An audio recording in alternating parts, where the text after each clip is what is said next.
हरे कृष्णा, आप सभी का स्वागत है। आज के इस एपिसोड में हम जानेंगे श्री राधा दामोदर जी के बारे में। हरे कृष्णा। हरे तो कृष्णा। जैसे कि रात्रिका ने बताया, आज हम श्री राधा दामोदर के विषय में चर्चा करेंगे। श्री राधा दामोदर एक प्राचीन मंदिर है और ये प्राचीन ठाकुर हैं, जो कि आप यदि वृंदावन जाते हैं तो आपको लोई बाजार में श्री राधा दामोदर का मंदिर मिलेगा। तो जो हमारे जो 6 गोस्वामी थे, छठ गोस्वामी, जिसमें रूप गोस्वामी, जीव गोस्वामी, सनातन गोस्वामी, रघुनाथ दास गोस्वामी, रघुनाथ भट्ट गोस्वामी और गोपाल भट्ट गोस्वामी हैं। तो उनमें से जो प्रमुख थे श्री रूप गोस्वामी, उनके मन में बड़ी इच्छा थी कि उनके पास श्री राधा दामोदर के विग्रह हों। तो भगवान श्री कृष्ण स्वयं उनके स्वप्न में आए और उन्होंने कहा कि आप जो है स्वयं एक पत्थर के द्वारा आप उनका रचना कीजिए और मैं उससे प्रकट होऊंगा। तो श्री रूप गोस्वामी के स्वप्न में आके भगवान श्री कृष्ण ने उनको दिशा निर्देशित किया और उसी से जो है स्वयंभू श्री राधा दामोदर जो है प्रकट हुए हैं।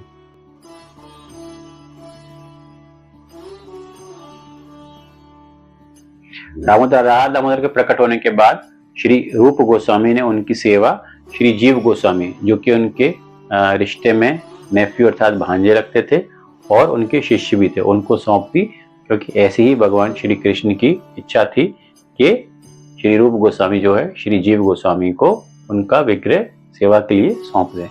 तो अपन जाएंगे मंदिर में। तो बीच में जो है कौन है, श्री राधा दामोदर है और उनके लेफ्ट साइड में राधा रानी है और राइट साइड में वहां पर आपको ललिता सखी है। तो इसका भी बहुत एक सुंदर कहानी हमको पढ़ने को मिलती है कि बंगाल में जब मछुआरे जो है एक मछलियों को ढूंढने का प्रयास कर रहे थे, तो उनके उसमें जो है जाल में 2 विग्रह आ गए और वहां के राजा को ये स्वप्न आया कि इन दोनों विग्रहों को जो है श्री जीव गोस्वामी को सौंप दिया जाए। और जब वो विग्रह यहाँ पे आए तो श्रीमती राधा रानी ने स्वयं श्री जीव गोस्वामी के स्वप्न में आके उनको कहा कि वास्तव में ये विग्रह स्वयं श्रीमती राधा रानी और श्रीमती ललिता सखी के हैं। तो एक जो है आपको लेफ्ट में स्थापित करना है, जो कि कौन थी, श्रीमती राधा रानी, और एक आपको राइट में स्थापित करना है, जो कि कौन थी, श्रीमती ललिता सखी।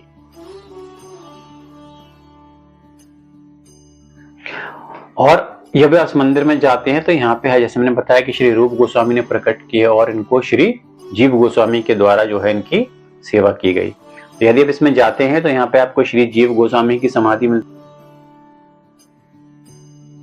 है, साथ में आपको श्री रूप गोस्वामी की समाधि मिलती है, साथ ही यहाँ पे श्री कृष्णदास कविराज गोस्वामी की समाधि मिलती है, जिन्होंने कि वास्तव में श्री चैतन्य चरणामृत की रचना की थी, और साथ ही यहाँ पर श्री भूगर्भ स्वामी। तो 4 गोस्वामी हैं जिनकी कि हमको यहाँ समाधि के दर्शन मिलते हैं।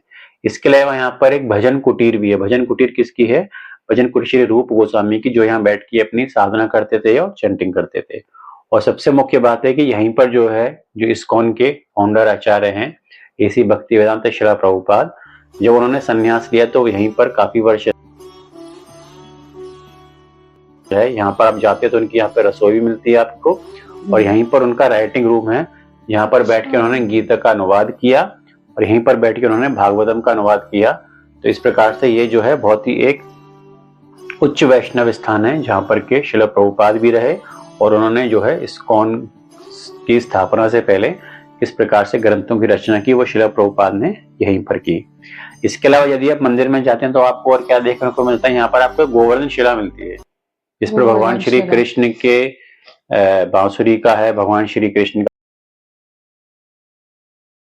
का पैर है, गाय का खुर का निशान मिलता है। ये क्या है वास्तव में?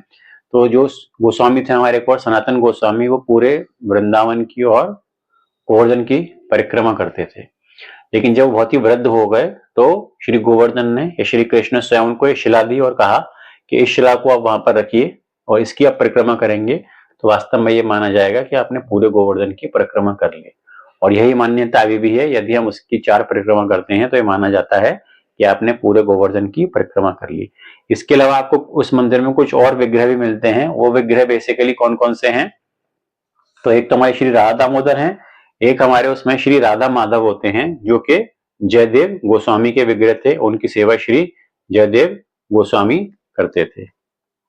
एक वहां पर श्री राधा वृंदावन चंद्र के विग्रह हैं, जिनकी सेवा के श्री कृष्णदास कविराज गोस्वामी करते थे।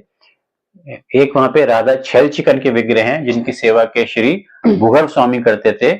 इसके अलावा यदि आप जाओगे तो वहां पे गिरिराज शिला, उसके भी आपको दर्शन मिलेंगे। वहां पर आपको गौरनिताई के और जगन्नाथ के भी दर्शन मिलेंगे। इसका मुख्य महत्व इस मंदिर का कार्तिक मास में अधिक होता है, जैसे कि नाम है दामोदर, तो जो भगवान की जो दामोदर लीला था जिसमें भगवान दामोदर लीला। में के उधर पे यशोदा मैया ने रस्सी बांधी थी, वो लीला के समय इस कार्तिक मास में इस मंदिर का मुख्य पूजा होती है और मुख्य रूप से इसके दर्शन के लिए भक्त जाते हैं। मैं आपसे एक प्रश्न करना चाहती हूँ कि ऐसा लोग कहते हैं कि श्री राधा दामोदर जी जयपुर ले जाए गए थे, क्या ये सत्य है? हाँ, ये बहुत अच्छा प्रश्न है, क्योंकि जब मुगलों ने और औरंगजेब ने आक्रमण किया तो जितने विग्रह थे वृंदावन के वो सभी जयपुर ले जाए गए, जिसमें कि राधा गोविंद देव जी, राधा मदन मोहन जी, राधा रमन जी को छोड़ के सभी विग्रह वहां पर ले जाए गए। लेकिन राधा दामोदर मंदिर के बारे में विशेष रूप से कहा जाता है कि राधा दामोदर के जो विग्रह ले जाए गए थे वो वास्तव में दोबारा से लाकर फिर जयपुर से यहीं पर स्थापित कर दिए गए।